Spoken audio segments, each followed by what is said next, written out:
Moin Leute, heute ein Unboxing-Video. So heißt das Gerät hier. Und zwar habe ich mir einen neuen Werkstattsauger gekauft, weil heute ist mir mein Staubsauger kaputt gegangen.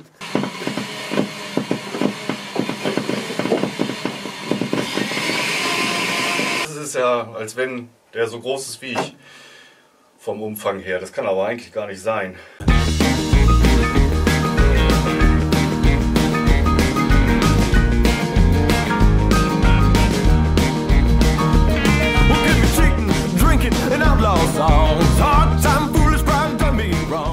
Ich will ihn jetzt noch nicht einmal schlecht reden. Das ist dieser Werkstattsauger von Einhell. Das macht er. Hat jetzt ein Jahr gehalten und richtig viel Staub geschluckt. Der hat echt viel mitgemacht. Und dafür muss ich sagen, war es schon okay. So, wenn ich mir jetzt dieses Päckchen hier angucke, dann ist das schon ein ganz schön großer Unterschied auch von der Größe. Schauen wir mal. So, warum habe ich mich für diesen hier entschieden? Vor allen Dingen kenne ich ihn auch gar nicht. Die Firma Bissell ist eine amerikanische Firma. Und es soll ein ganz guter Staubsauger sein. So, und das ist ein Nass- und Trockensauger. Kurzerhand gekauft über Black Friday. Also das war dann auch vielleicht so ein Stück weit mein Glück, dass er da den Geist aufgegeben hat. Weil so habe ich den nämlich für 76 € ergattert und kostet eigentlich, war reduziert von 147 oder sowas, also 150 € roundabout, auf 76 € runtergesetzt. Also das war schon ein gutes Angebot. Da sieht man dann auch schon so ein Stück weit wieder, wo der Preis dann auch wieder herkommt. Eine wirklich komplette Flächenbürste, was dann auch ganz gut wäre für Teppich zu reinigen, für den Nasssauger. So eine Bürste, Bedienungsanleitung, eine Nassbürste, schmale Düse, ein Beutel, wo noch mehr Kleinkram drin ist. Oh, okay. Einige Düsen. Sogar sehr interessante Düsen. Das zeige ich euch gleich nochmal. Ein Kabel, was sehr lang ist. Das ist schon mal echt mega. Oh, doch ganz schön groß.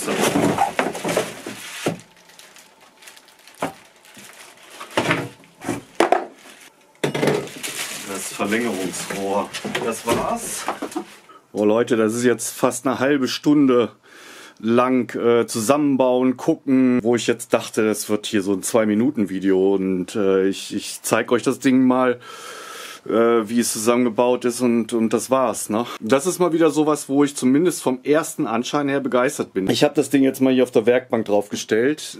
Der ist echt groß. 67 cm in der Höhe. Der Behälter an sich hat einen Durchmesser von 30. Drehbare Räder, hinten feststehende Räder. 1,85 Meter ist der Schlauch und der ist auch noch so ein Stück weit flexibel. Hat einen Durchmesser von 3,5 cm. Mit, keine Ahnung, Lamellen, die da drum sind es 4 cm. So insgesamt waren hier so 2 Verarbeitungsgrate dran.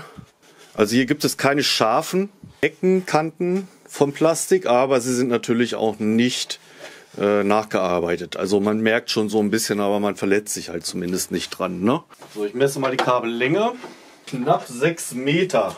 Und was ich auch ganz gut finde, ist, hier gibt es einen Clip, wo man das Kabel hier einklemmen kann. Und was ich auch cool finde, ist das Kabelmanagement. Da hat man hier so 2 Haken integriert. Das sind so diese kleinen Details, da hat man sich wirklich Gedanken gemacht. Ne? Dann dreht man hier einfach diesen Haken und dann hat man alles sofort hier abgebaut. Was auch richtig cool ist, ist die Halterung für das Teleskoprohr, damit man hier nicht so ein Geraffel hat. Da gibt es hier so eine Halterung, die man dran gemacht hat. Und das kann man hier in so einer Einkerbung befestigen, dass er dann runterhängt. Und auch vor allen Dingen nicht hier auf dem Fußboden, man kann ihn danach dann auch weiter rollen. Und hier oben ist der An-Aus-Knopf. Und hier auch so ein typischer Traggriff. Also es ist alles stimmig. Soweit. Ich sehe jetzt gerade hier drin noch so ein Röhrchen. Ich könnte mir vorstellen, dass das vielleicht die Filterleistung anzeigt. Vielleicht kriege ich auch da eine Antwort, wofür diese Anzeige hier ist. Ich gehe davon aus, dass der anzeigt, wenn der Filter zu ist, dass es nonstop rot angezeigt wird. Dann haben wir noch dabei gehabt hier diesen Beutel, wo das Kleinmaterial drin war. Das hier ist sozusagen der Adapter, der hier so drauf kommt, damit man dann hier diese kleinen Düsen nutzen kann. Und das macht den Sauger dann sehr interessant für spezielle Aufgaben. Also das heißt, schmale Ritzen, Kanten reinzusaugen. Was zusätzlich hier noch dieses Röhrchen hier, was auch aus Kunststoff ist. Und wo ich ein bisschen unschlüssig bin, wie man es überhaupt benutzt. Also ich setze hier einmal diesen Adapter drauf. Jetzt einmal die Düse. Das ist jetzt die kleinste Düse.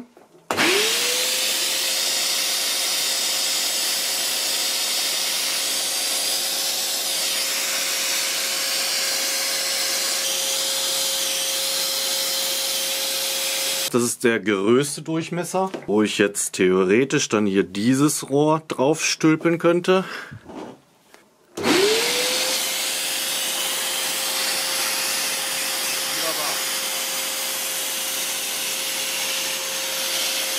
So, dann hat er so einen Bürstenaufsatz. Einmal dieses übliche für Sofa oder Stoffbezüge zum Absaugen. Die normale schmale Düse. So eine Düse könnte man auch für Wasser zum Absaugen nutzen. Und das hier ist nämlich so ein Wasserabsaugeteil. Keine Ahnung, wie das heißt. Und die habe ich jetzt hier einmal, um euch das zu zeigen. Hier, das ist der normale Staubsaugeraufsatz. Blasluft, der Bläser.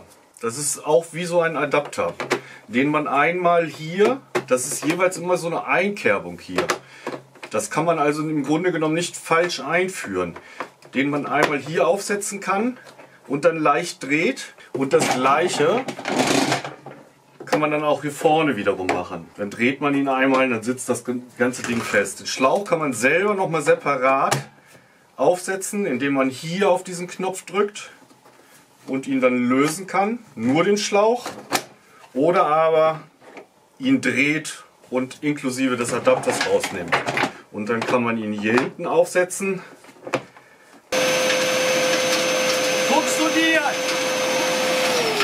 Und das Gute an der ganzen Sache ist, sonst muss man ja immer den Behälter da abnehmen sozusagen, damit der ganze Staub, der Staub ist ja nach wie vor noch drin in der Maschine, das musste ich jetzt nicht, dadurch, dass der Filter halt komplett einmal abschließt.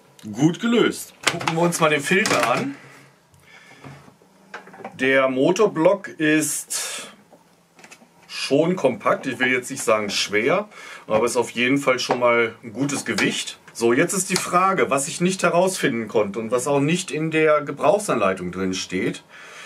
Muss man das, wenn man normal trocken saugt, diesen Filter hier am besten abbauen oder nicht? Ich werde da Bissell mal anschreiben. Vielleicht können die das ja auch beantworten bei mir in den Kommentaren. Das wäre natürlich klasse. So, wenn man nass saugt, dass man diesen hier abmacht, das ist klar. Diesen Filter hier, den zeige ich euch jetzt gerade mal.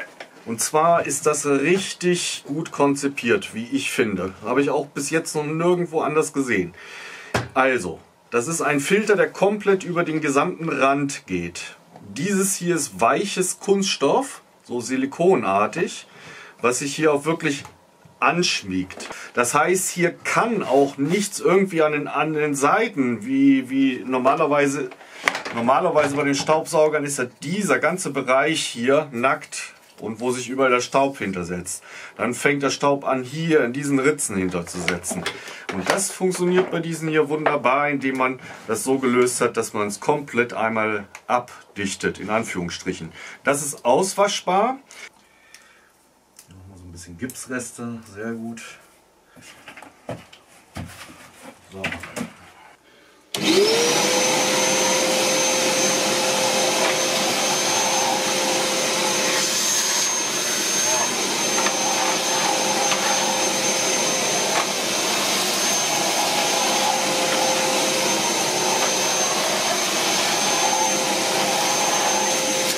Also wenn man die flache Hand runterhält, ist das richtig stark.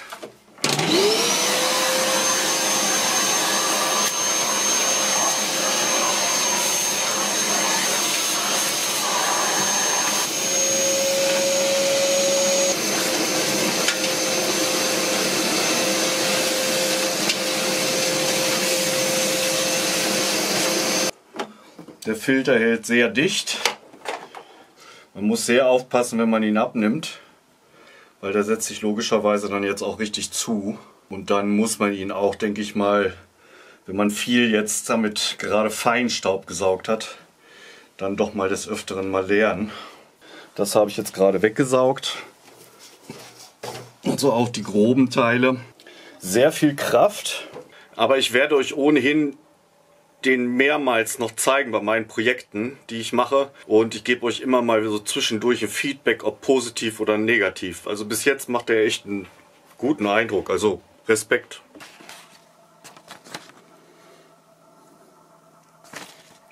Hier die Kabellage einmal zum Aufwickeln. Naja, wir Männer, wir würden so oder so jetzt erstmal rum experimentieren, weil das sagt mir jetzt im Moment eigentlich gar nicht so wirklich richtig was.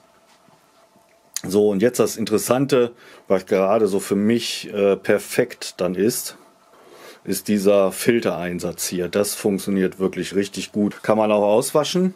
Das hier ist einmal die Filtereinheit zum Nasssaugen. Dann nimmt man den wahrscheinlich komplett raus und saugt dann einfach nur mit diesem Schaumstofffilter, den man auch sauber machen kann hier. Ja, das war es auch schon. Und das hier ist so Garantie. So Leute, jetzt muss ich selber noch mal gucken. Multi-Clean Wet and Dry. Das war der Multi-Clean Wet and Dry von Bissell. Erster Eindruck. Ich werde Bissell mal anschreiben, was es mit diesem Filter auf sich hat. Und vorne diese Anzeige rot-grün. Boah, der ist schon echt groß, ne? Also wenn ich das jetzt gerade auf dem Bildschirm von der Kamera sehe, das ist ja, als wenn der so groß ist wie ich. Vom Umfang her. Das kann aber eigentlich gar nicht sein. Aber was ich noch sagen wollte, ob er sich bewährt mit dem richtigen Werkstattstaub ohne Ende. Wir werden auch im Sommer so oder so, das kann ich jetzt schon sagen, wieder Teppiche saugen. Da werde ich das dann vielleicht auch nochmal aufnehmen. Ich halte euch auf jeden Fall auf dem Laufenden, wie er sich im täglichen Werkstattleben schlägt. Den Einhelm muss er auf jeden Fall übertrumpfen. 1 Jahr hat der Kleine ausgehalten und das dafür echt nicht schlecht. Wird sich zeigen. In dem Sinne, ein ganz kurzes Video sollte es nur werden. Doch schon wieder so ein langer Schinken. Bis zum nächsten Mal. Alles Gute, Leute. Bleibt gesund. Tschüss.